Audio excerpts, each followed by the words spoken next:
এই অঙ্ক বইটা খুল। ठीक है। সজীব বলো তো 1+1 কত হয়?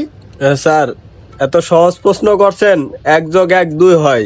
শাবাশ, ওরা দিকে তোরা শিখ। আচ্ছা সজীব, কি স্যার? তোমার আরেকটা প্রশ্ন করি। তোমার কাছে 2টা আম আছে, আমার কাছে 2টা আম আছে। তোমার 2টা আম আমার কাছে দিয়ে দিলে তাহলে আমার কাছে কয়টা আম থাকে? স্যার আমটা আমি দিয়ে আসতাম না, আম আমার অনেক প্রিয়। শাবাশ, প্রিয় জিনিস কেউ কাউকে দিতে চায় না, এটা হইলো শিক্ষা। এটাই হইলো ওর পারিবারিক শিক্ষা। আচ্ছা বাবা, আমার আম 2টাও তুমি লয়ে যাও। আচ্ছা স্যার, তাহলে এখনই আম দেন। আচ্ছা বাবা, এখন তো আম নিয়ে নেই। এই আমির, जी सर। তুই এখন উত্তর দে। a² + b² এর সূত্রটা বলো। স্যার এটা তো আন্নে তো পড়ান নাই। এই পড়াই না আমি। এই ঝাড়ুটা লো, ওরে বাইরে জানুয়ার কোথায় গের।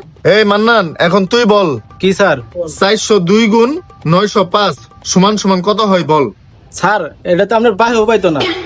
জানুয়ার, আমার ভাবে না পাইলে কি আমি পাইতাম? এই এবার তুই ক, 40,000-এর লগে 20,000 গুণ করবি, এর থেকে 5,000 বিয়োগ করবি, বিয়োগ ফল থেকে 2,000 ভাগ করবি, ভাগ ফল কত আসে বল। স্যার এটা তো সহজ প্রশ্ন, পারুম। এটা হইলো গিয়া আপনার হইলো 1292। এখন আপনি কোন? ধারা করতাছি। সাবাস, হইছে। এ একটা ভালো ছেলে। জানুয়ার হয় না এটা। এই তোরা সবাই বাড়ির কাজ কর। পাত মারছে কারা? আমি পারি নাই তো। সরাই মনে হয় মারছে।